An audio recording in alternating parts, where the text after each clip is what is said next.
This is Betsy Jensen, and you are listening to Unstoppable Body and Mind, episode 114, Personality Traits and Chronic Pain.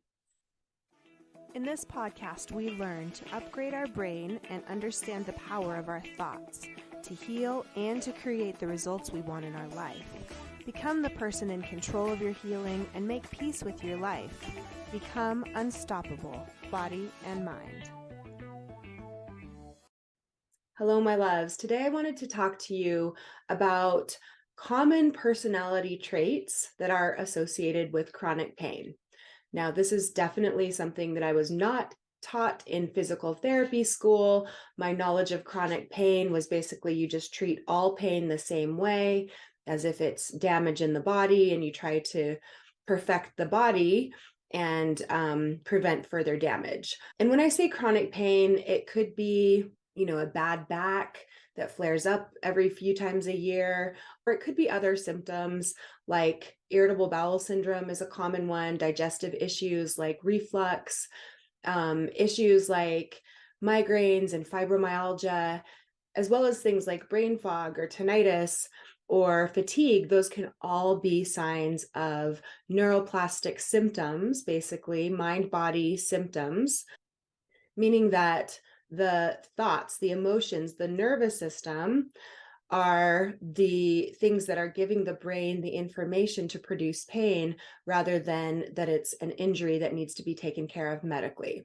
So most people that are coming to this work have already tried the medical procedures. Their pain has lasted longer than 3 to 6 months, and it's resistant to medical care. So that is kind of how we describe chronic pain. And what we find is that there are some common personality traits that we see with people who tend to have symptoms display in their bodies. These personality traits are things like perfectionism, people pleasing, wanting to be seen as good, wanting people to like you, a strong sense of duty. They're often things that are not bad in themselves. They're actually usually very nice people, kind people, empathetic people that end up having chronic pain or mind-body type symptoms. As children, we developed these survival states and did not have any tools to know how to regulate. And so over lifetimes, patterns can form of giving of yourself at your own expense, making sure everyone is happy before you can feel happy, or never letting yourself rest when you have achievements and you've achieved them, still criticizing yourself, thinking you should have done it faster or with less help, or as soon as you achieve something, you're on to the next thing because it's not fulfilling for you. For me, I think the personality traits were the biggest thing keeping me dysregulated because I had a pretty great childhood, caring parents, attentive parents, and no big T traumas. But I developed this sense of trying to be very good. I was raised in a religious setting, so wanting to be good, wanting to not make mistakes, worried that if I made mistakes, it would have, eternal consequences. I was very scared. It promoted a lot of fear in my young developing nervous system around getting things wrong, about what other people thought of me. And so that kept me dysregulated. When I got married and had kids and was a working mom, I felt like I was never doing enough. I couldn't be good enough by the fact that I was working and a mom, and just continually being a very harsh critic on myself, pushing myself to do more, and really not knowing how to do any kind of self-care, and starting to feel guilty if I did take time for myself. So it was a real recipe for disaster, and no wonder that my digestive system was not doing well.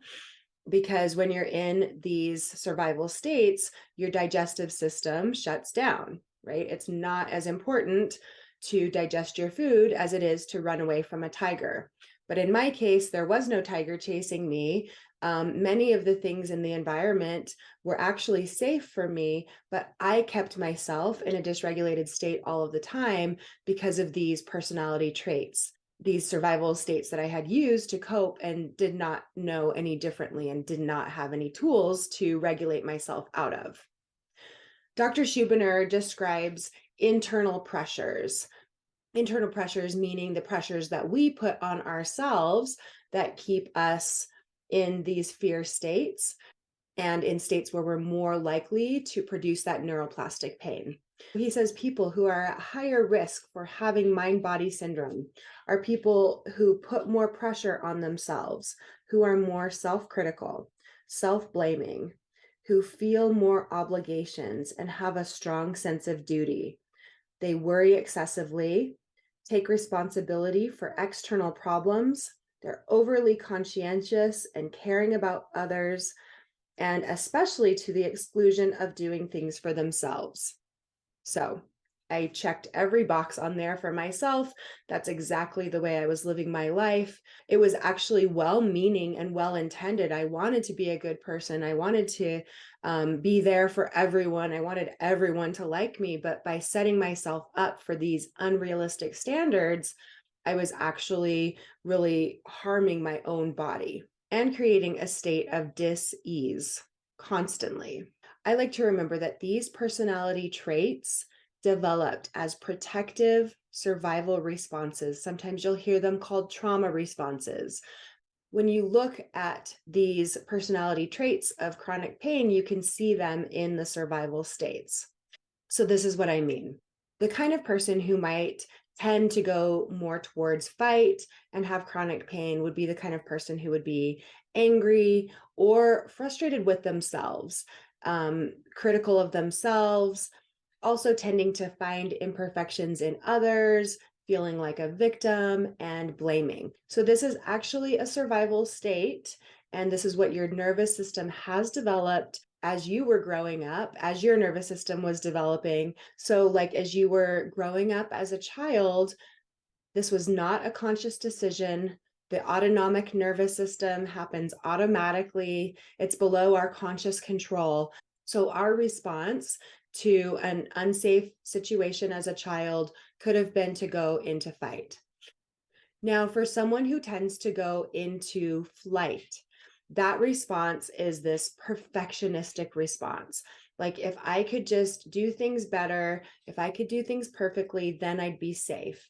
Then people would like me. If I could figure out all of the problems and fix them, if I could work a little harder, if I could push a little more, it's this frenetic energy of doing things and doing them at your own expense. That's the energy of flight. I have to keep doing more so that I can be safe. With freeze, you tend to go into more isolation, thinking that if I can hide, I'll be safe. This is where shame lives. So people who are overly critical of themselves are often in shame, thinking something is actually wrong with them. And fawn is a survival state that I guess I didn't even really realize that I've been living in probably most of my life. Fawn is a people pleasing state where you would feel safe if people like you. So I would rather shut down part of myself than show up as myself and risk being disliked. And so I was always gauging myself based on other people's opinions of me, external circumstances. It made it very hard for me to make decisions.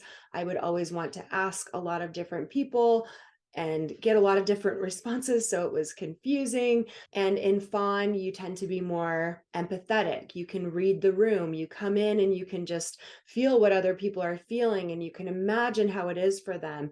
And you're, again, so into other people's emotions and managing their emotions for them that you're forgetting about your own self. And people pleasing for me just became so innate because I was always looking for external information to know if I was doing the right thing or not. Again, our nervous system is just always on the lookout for danger. And if we've had some events in our childhood that we don't want to repeat, our brain is actually on the lookout for anything that resembles something like that. So we can be on guard and looking for danger all of the time. And when the nervous system senses danger or threat, it doesn't mean that there's a real threat, but the nervous system senses that there's a threat. It will decide to put us into a survival state. And these old familiar patterns, these old personality traits that cause us to disconnect from ourselves, to live in the future or the past, and to be in this frightened, fearful state that, when we're in it long term, it does affect all of the systems in the body: the heart rate, the blood pressure, the breathing rate, the blood sugar, the fat storage, your immunity, your inflammation, your water sodium balance. Like, all of these things are managed by the autonomic nervous system. It's automatic, but this is just for survival mode. This is to get us to survive, but not necessarily to thrive. For me, unlearning these personality traits was the biggest part of my healing. And I had to build the tolerance in my nervous system to feel safe showing up as me, not asking for advice, taking time for self-care, and placing emphasis on how I felt over how other people feel. There were times, and there are still times, that it's very scary. And so be so compassionate with yourself. If you are noticing some of these personality traits and you want to get rid of them because you don't like them, just please know that the first step is understanding them, accepting them, really seeing what this protective response has been and why you developed it, and that this makes sense, and that your brain and your nervous system is just trying to protect you. And we want to teach it that it is safe. We don't want these primitive responses in the driver's seat of the car driving us. The nervous system's coming along for the ride, but we want these primitive responses to be in the passenger seat or in the back seat.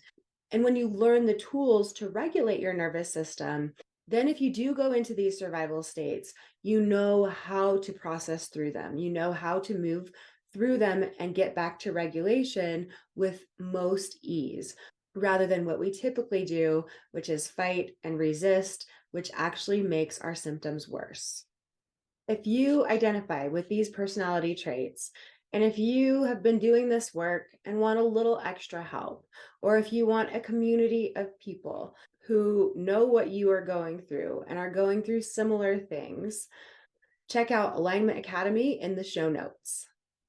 And for more information, check out my website, bodyandmindlifecoach.com. All right, you guys, have a great week. Bye.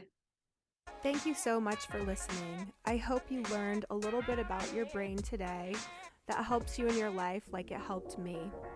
Please be sure and subscribe and leave a review. And of course, be sure and share this podcast with someone you know that wants an unstoppable body and mind.